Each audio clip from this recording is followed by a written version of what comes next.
I'm Ben Hooper, and this is your UPI Odd News Minute for Friday, June 21st, 2024. My guest today will be a familiar name to frequent listeners of the Odd News Minute. I'm joined by serial Guinness World Records breaker David Rush. David, thank you for joining me today. Hey, Van, thanks for having me on. Today, we're going to take a look back at 5 of your oddest Guinness World Records titles and give our listeners a peek behind the scenes at some of the unique challenges that were involved. And we're also going to ask the important question: was it any fun? So I like to talk about, my wife talks about, going in the outdoors and doing crazy things. There's type 1 fun, type 2 fun, and type 3 fun.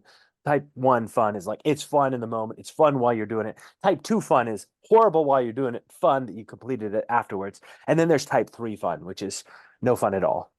Are you ready to go? Let's do it.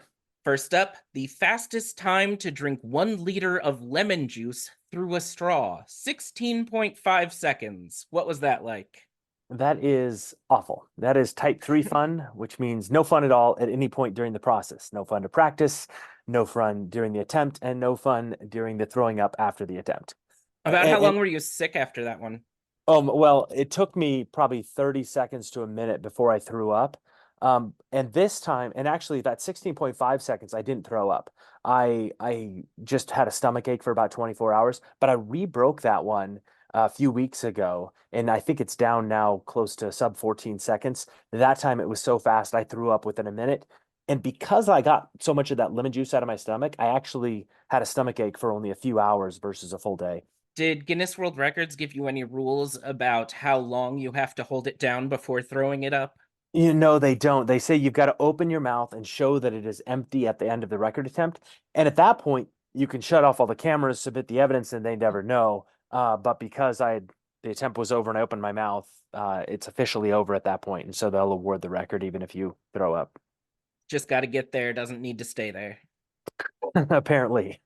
Next up, the longest duration to keep 2 balloons in the air with the head, 13 minutes, 58 seconds. What was that like? This is a deceptively difficult record. A single balloon is really easy to keep in the air with the head or the hand, but because there's a rule that the hits have to be alternating, each balloon has to go up very consistently, and then the other balloon has to go up consistently next, and they can't overlap because if the bottom balloon hits the top balloon goes up, this one comes down, and the order's all messed up. And so the first time I broke it, the record was only like around a minute or two long, and then it's increased up to now that 13-minute mark. So that one's a really slow record. The balloons are moving very, very slowly, but it's important to not get lax about it because one bad hit off the head and it's over. Right. I remember this is something that I think everybody tries to do as a kid, at least with 1 balloon at a time. You wouldn't really think about what happens trying to keep 2 balloons in the air and they hit each other. Yeah, especially with the head. With the hands, it's not hard. With the hands, 3 balloons is deceptively hard. I have that record at over an hour, but 2 balloons on the head, that one, I thought I lost the record. So I'm like, yeah, I'll take that one back. And it took me several practice sessions before I could actually break it again. Well, this next one was a team up with the amazing race contestants Joel Strasser and Garrett Smith. The most chopsticks put into a beard in 1 minute, 104. Yeah, Joel has over 15 Guinness World Records titles with his epic beard. And so he's got lots of records for sticking stuff in his beard. Most of them are the most number of objects. So I think the chopsticks is several hundred. This was Garrett and I sticking them in the beard, alternating. The hard part about that one is you couldn't pick up your chopstick until the other person had already inserted their chopstick in the beard. And so it took us several tries going back and forth before we actually broke the record. And by the end, Joel is literally bleeding because the hair in his beard was being pulled out. And the funny thing is it's a team of 2 record, not a team of 3 record. So Joel with the beard who was bleeding did actually get credit for it. All pain, no gain. Yeah, something like that. This is one of the more interesting ones to watch, I think. The most grapes thrown and caught in the mouth while juggling in 1 minute. It was 39. Yeah, this one I thought was going to be easy. I've been juggling since I was 8. I started the juggling club at MIT where I got my electrical engineering degree, juggled hours every day. I can juggle for 13 hours and 10 minutes at this point. But adding that one component of catching the grape in the mouth while juggling, it was, it was a mental block in my head that it took actually several hours of practice before I could do it reliably. And we lost the record, and so we had to break it back again. But it's a matter of like juggling with the hands and basically doing the stabilization. The head can move, but the hands can't. And then I had to keep the balls out of the line of fire where the grapes were crossing, because if they'd hit, it was like a meteor hitting the earth, and everything went downhill from there. Now, this one sounds very dangerous, and I wondered how dangerous it actually is. The longest duration balancing a running lawnmower on the chin, 9 minutes, 17.38 seconds. It sounds dangerous, but I wouldn't even put it in the top 10 most dangerous records I've broken if you're taking the proper safety precautions. Because it is a running lawnmower. It will chop off your hand if something goes wrong. But here's the deal. The handle's on my chin.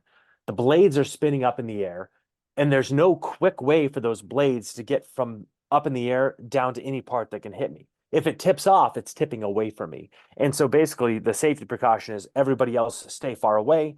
And then I have two people, one at the extension cord and one at the wall, saying, as soon as the lawnmower touches my hands or anything, unplug it. And so I've got two people there ready to unplug. And the most dangerous part about this one is actually my kids seeing it and being like, I want to be like Dad. I'm going to turn this running lawnmower on and play around with it. And so I've never actually had my kids see this. They've never seen me practice it, or they weren't there at the live events, just because I don't want my kids to emulate me on that particular record. It's a don't try this at home situation. Yeah, and don't see Dad do it at home either. And then this one got a lot of extra attention, I think, partially because it was your 250th title, and also just because it's one of those things that make people go, is that really a world record? It's the furthest distance to blow a pea, 84 feet and 11.28 inches. Oh my goodness. Yeah, that one has been on my list for years. And the original Guinness rules are like you lay down on the floor and then you have one breath to blow that pea. And Guinness said, hey, once you've done that, you can't cross the line to continue to blow it. And then Dude Perfect ended up breaking it. It was either Corey or Kobe Cotton from Dude Perfect, and Guinness adjudicator was on site, blew it, went across the line, used another same breath, but did more of the breath, made it go further. And I said, Guinness, hey, it looks like the rules have changed. So they said, oh yeah, you can do it that same way. So I broke it there, and then I lost the record. And so I re-broken it recently, where I went all the way across the gym and literally hits the wall on the other side, figuring out what's the right breath strategy. You can take one breath, wear a nose clip, blow it, and see how far it goes, and then get close, blow again with that same breath, never inhaling. And then, yeah, getting it to that 84 feet, whatever it was a particularly good challenge. And I think that record may stand for a while because of how much practice I had to put into it. And I had to find the right size pea and the right technique to make it work.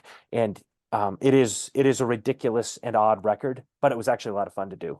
Were there rules about the size of the pea, or was it just you wanting to find the ideal size of pea?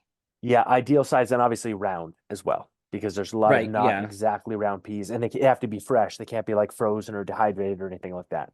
Well, David, thank you so much for giving us this little glimpse behind the scenes of the life of a serial record breaker. Where can people find you online? So Record Breaker Rush is my website, as well as my YouTube channel. I'm also on TikTok and Instagram, but Record Breaker Rush, anywhere online, you can find me. Follow along on my journey of trying to hold the most concurrent Guinness World Records titles in 2024. And if you need a keynote speaker, I'm your man. Great. Thank you so much. Thanks, Ben. For the latest on David Rush's quest to hold the most Guinness World Records titles, as well as the latest national, international, sports, entertainment, science, and all of news from United Press International, visit UPI.com.